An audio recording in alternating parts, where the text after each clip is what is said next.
Sob, kadang tempat wisata yang itu-itu aja atau yang terkenal bisa penuh karena didatangi banyak orang.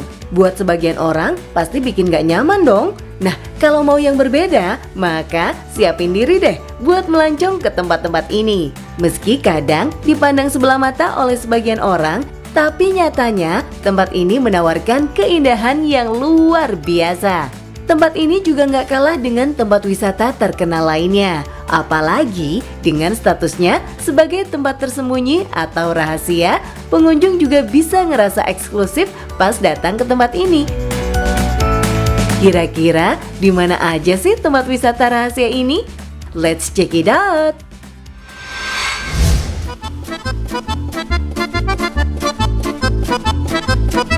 Yunani pastinya dikenal sebagai negara yang punya berbagai tempat wisata indah. Salah satunya adalah danau di dalam Gua Melisani yang berada di Pulau Kefalonia, Ionian Sea. Berada di dalam gua yang dikelilingi hutan lebat, danau ini tersembunyi dari manusia selama puluhan atau ratusan tahun.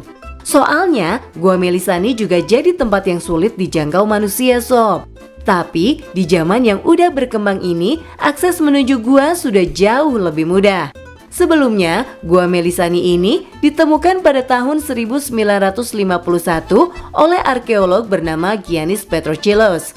Sejak ditemukan ini, kabar keindahan dan keunikan gua semakin menyebar sehingga para wisatawan mulai berdatangan untuk menikmatinya.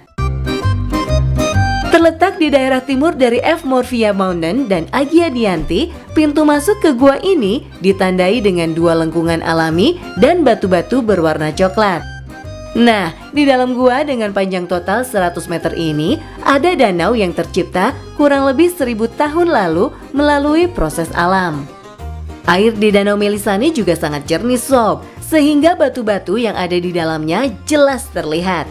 Di dekat danau juga ditemukan patung tanah liat berupa sosok Dewa Yunani Pan dan Melisanti.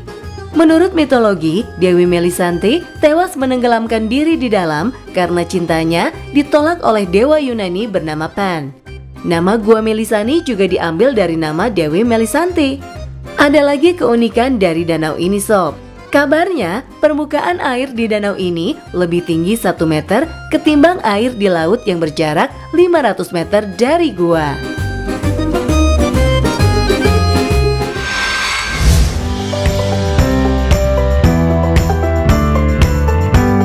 Pulau Lord Howe adalah salah satu destinasi wisata yang wajib untuk dikunjungi di Australia.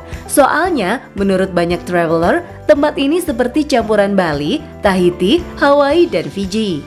Lihat aja pasir putihnya, air laut berwarna biru sebening kristal, pegunungan, sampai hutan hujan. Karena inilah pada tahun 1982, Pulau Lord Howe dijadikan salah satu warisan dunia oleh UNESCO dan juga jadi pulau terbaik di Australia melalui voting yang dilakukan oleh TripAdvisor.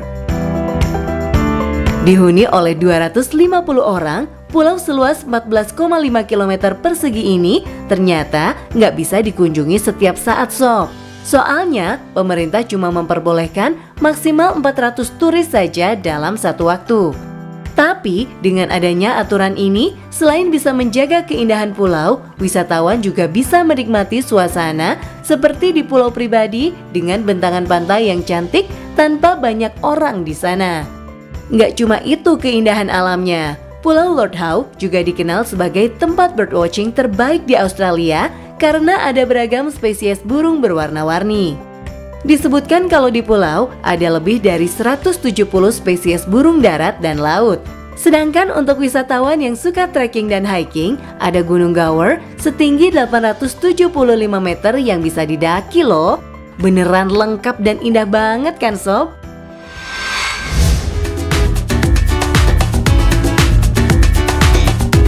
Tempat wisata rahasia berikutnya adalah sebuah hotel dan restoran yang berada di Swiss. Dinamakan Bergasthaushaus, tempat ini adalah satu-satunya penginapan dan juga restoran yang berlokasi tepat di salah satu tebing di Pegunungan Alpen. Meski sekarang lebih terkenal karena sensasi makan di tebing dengan pemandangan indahnya, tempat ini awalnya digunakan sebagai penginapan yang telah berdiri sejak 170 tahun lalu. Dibangun sebagai tempat buat orang-orang yang menyukai keindahan alam, wisatawan yang menginap di sini dijamin bisa rileks dan nikmatin suasana yang tenang. Soalnya, hotel ini nggak menyediakan fasilitas wifi ataupun televisi. Tapi uniknya, di hotel ini juga nggak ada shower untuk mandi loh sob. Jadi pengunjung cuma bisa mandi menggunakan air segar yang berasal dari pegunungan. Nah, untuk sampai ke tempat ini, wisatawan bisa berkendara selama 2 jam dari Zurich dan mendaki ke atas tebing atau juga bisa naik cable car. Tapi catat ya sob, jangan coba-coba datang di musim dingin dan semi. Soalnya tempat ini cuma buka dari bulan Mei hingga Oktober.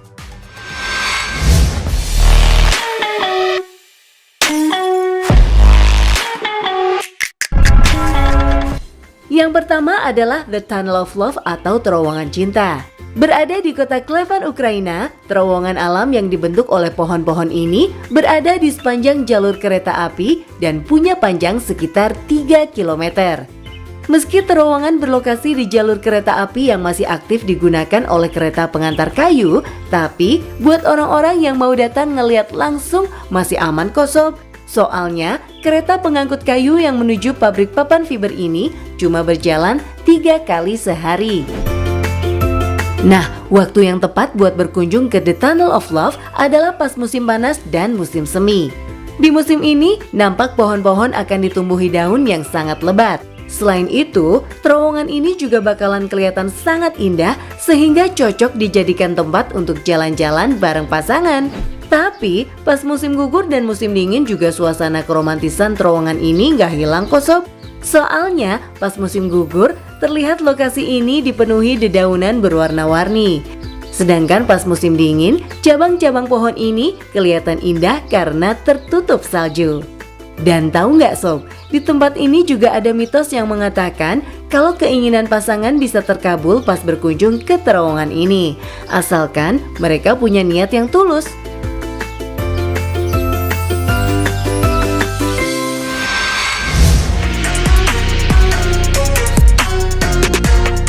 Saat ini, Bhutan adalah negara terakhir di dunia yang disebut sebagai negara yang tidak tercemar polusi. Selain itu, pemerintahan Bhutan juga sangat menjaga kelestarian tradisi dan budayanya. Sehingga jumlah kunjungan wisata sangat dibatasi kurang lebih 25.000 orang per tahun. Dikenal sebagai Shangri-La atau surga di Himalaya dan jadi salah satu destinasi termahal di dunia, Bhutan gak cuma menawarkan keindahan alam sob, tapi juga aura spiritual yang sangat kental lewat peninggalan vihara-vihara Buddhis. Salah satunya adalah Tiger's Nest atau Takstang Monastery yang tepat berada pada tebing jurang yang sangat terjal. Sebagai tempat yang sempat jadi rahasia dari masyarakat dunia, Tiger's Nest ini adalah sebuah vihara bersejarah karena dulu Guru Padmasambhava bermeditasi di goa di atas gunung ini dengan menaiki harimau terbang dari Tibet. Padmasambhava sendiri adalah tokoh yang sangat berpengaruh dalam agama Buddha di Tibet karena dianggap sebagai Buddha kedua, terutama dalam aliran Nyingma. Oleh karena inilah, Tiger's Nest dianggap sangat sakral oleh masyarakat Bhutan.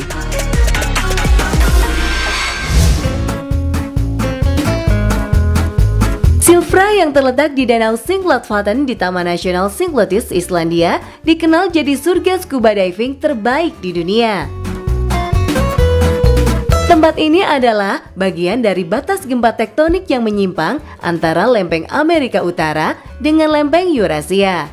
Dan Silfra inilah jadi satu-satunya tempat di bumi di mana orang bisa menyelam atau snorkeling di antara dua lempeng benua. Di Silfra juga ada gua-gua yang terbentuk akibat adanya gempa bumi. Dan pemandangan paling menakjubkan di sini adalah Silfra Katedral. Karena penampakannya inilah, lokasi ini sangat cantik serta jadi favorit untuk dieksplor. Yang unik, sekitar 50 km dari tempat ini juga ada Gletser Langkokuk yang merupakan gletser terbesar kedua di dunia. Di masa lalu, pencairan es dari gletser ini akan mengalir melalui sungai langsung ke Danau Singkaslavan.